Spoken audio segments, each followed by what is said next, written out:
Hi friends, आज मैं आपको परी के जादुई तरबूज की एक कहानी बताने वाली हूँ। तो चलिए देखते हैं। हिमाचल के पहाड़ों के पीछे एक छोटा सा गांव था, जहाँ निहारिका नाम की एक विधवा औरत अपने बेटे दिलीप के साथ रहती थी। कुछ सालों पहले निहारिका के पति की मौत हो गई थी और तभी से वहाँ अकेले ही अपने बेटे की परवरिश करती थी।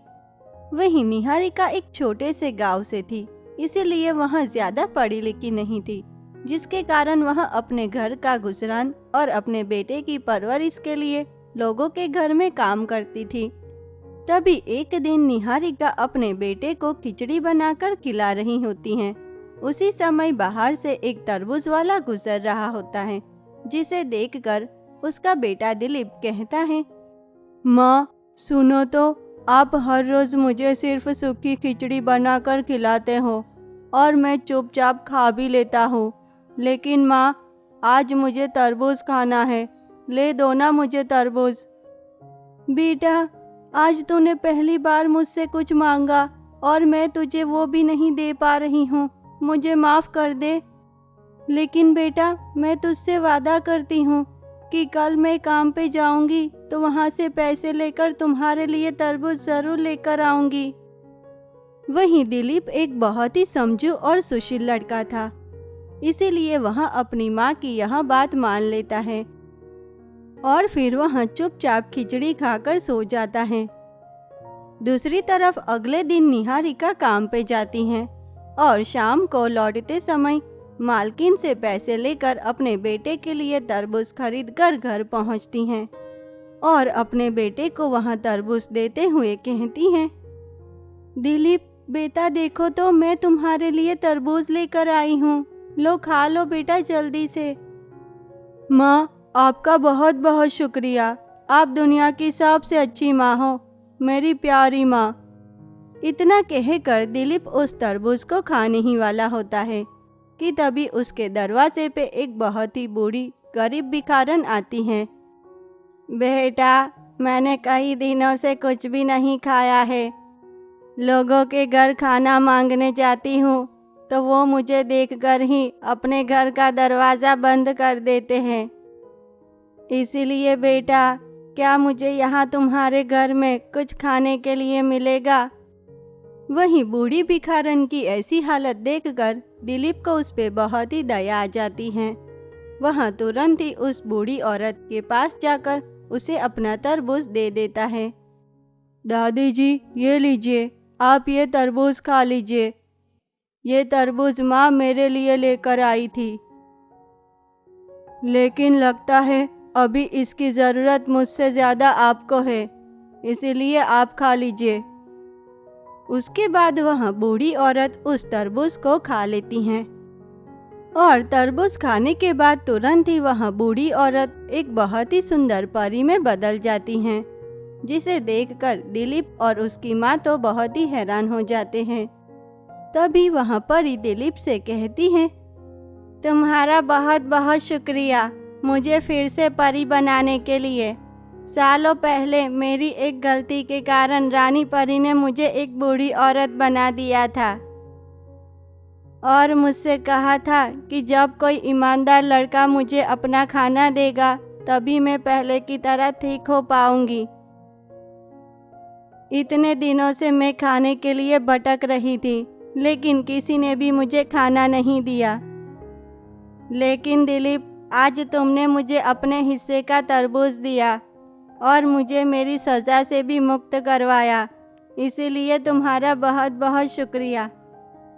इतना बोलकर परी दिलीप को अपनी जादुई शक्तियों से एक जादुई तरबूज बना कर देती हैं।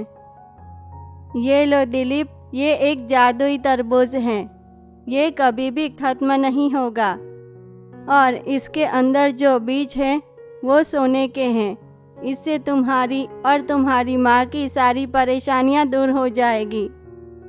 इतना बोलकर परी वहां से गायब हो जाती हैं। वहीं दूसरी तरफ दिलीप तो उस जादुई तरबूज को देखकर बहुत ही खुश हो जाता है और फिर वह मज़े से उस तरबूज को खाता है। उसके बाद तरबूज के अंदर से निकले सोने के बीज को बेचकर दिलीप अपनी माँ के साथ खुशी से रहने लगता है। तो दोस्तों, अगर आपको परी के जादुई तरबूज की कहानी पसंद आई हो तो हमें कमेंट करके ज़रूर बताना। और हाँ दोस्तों, हमारी इस चैनल को लाइक, शेयर और सब्सक्राइब करना ना भूलें। तो चलिए मिलते हैं ऐसी ही एक और नई अनोखी कहानी के साथ। तब तक के लिए धन्यवाद। हाय फ्रेंड्स, आज मैं आपको आइस गोले खाने वाली परियों की एक कहानी बताने वाली हूँ। तो चलिए देखते हैं। परी लोक में पिंकी नाम की एक परी अपनी सहेलियों के साथ रहती थी। परी लोक में बहुत ही ज़्यादा गर्मी पड़ती थी, इसीलिए एक दिन पिंकी परी अपनी सहेलियों को एक बागीचे में बुलाकर उनसे कहती है, अरे दोस्तों, हमारे परीलोक में बहुत ही ज़्यादा गर्मी पड़ रही है और मुझसे तो इतनी गर्मी सही नहीं जाती, इसीलिए चलो ना हम सभी मिलकर पृथ्वी के समंदर में नहाने जाते हैं। ऐसी गर्मियों में समंदर में नहाने में मज़ा ही आ जाएगा। तुम सभी तैयार हो जाओ, हम कल सुबह ही निकलेंगे पृथ्वी पे जाने के लिए।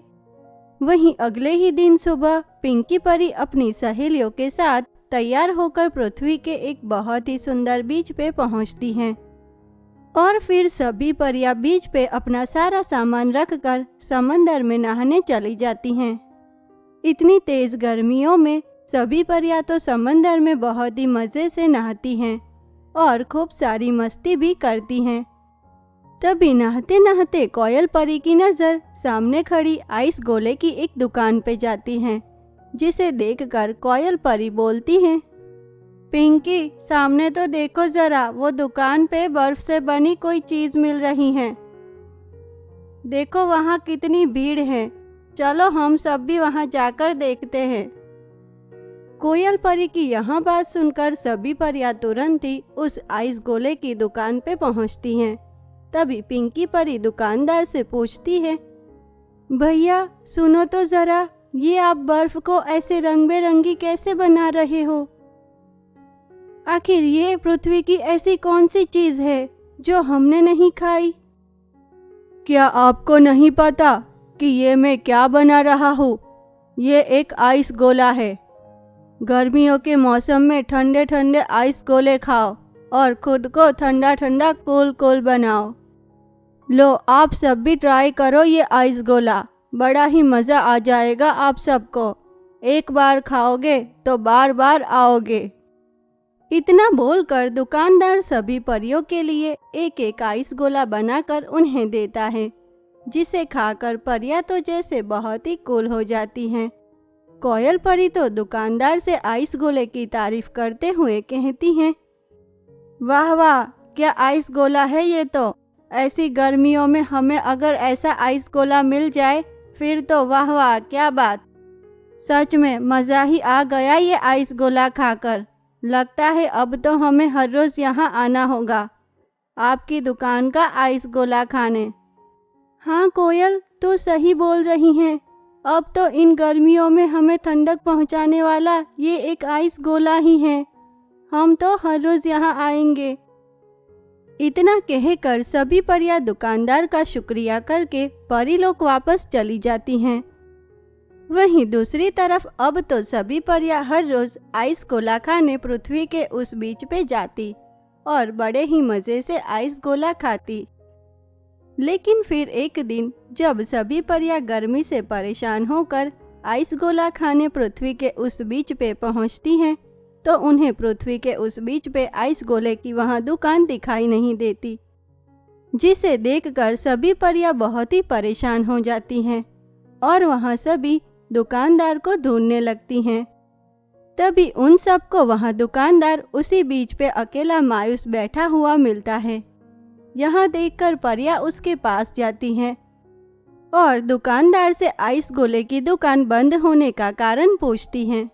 तभी दुकानदार उनसे कहता है, वो दुकान मेरी नहीं थी, मैं उसे किराए पे चला रहा था, लेकिन मेरे बच्चे की तबीयत अचानक से बहुत ही खराब होने के कारण मैं उस दुकान के मालिक को उसका किराया नहीं दे पाया, जिसकी वजह से उसने मुझसे वह दुकान वापस ले ली और सारा सामान भी। दुकानदार की यह बात सुनकर सभी परियां तो बहुत ही हैरान हो जाती हैं और वह उस दुकानदार की मदद करने के बारे में सोचती हैं। और फिर तुरंत ही सभी परियां मिलकर अपनी शक्तियों से उसी जगह पे फिर से वही आइस गोले की दुकान बनाकर दुकानदार को देती हैं, जिसे देखकर वह दुकानदार तो बहुत ही खुश हो जाता है और वह सभी परियों का बहुत ही धन्यवाद भी करता है। उसके बाद सभी परियां फिर से बड़े ही मज़े से आइस गोला खाकर गर्मियों का मज़ा लेती हैं। तो दोस्तों, अगर आपको आइस गोला खाने वाली परियों की हमारी ये कहानी पसंद आई हो तो हमें कमेंट करके ज़रूर बताना। और हाँ दोस्तों, हमारे इस चैनल को लाइक, शेयर और सब्सक्राइब करना ना भूलें। तो चलिए मिलते हैं ऐसी एक और नई अनोखी कहानी के साथ। तब तक के लिए धन्यवाद।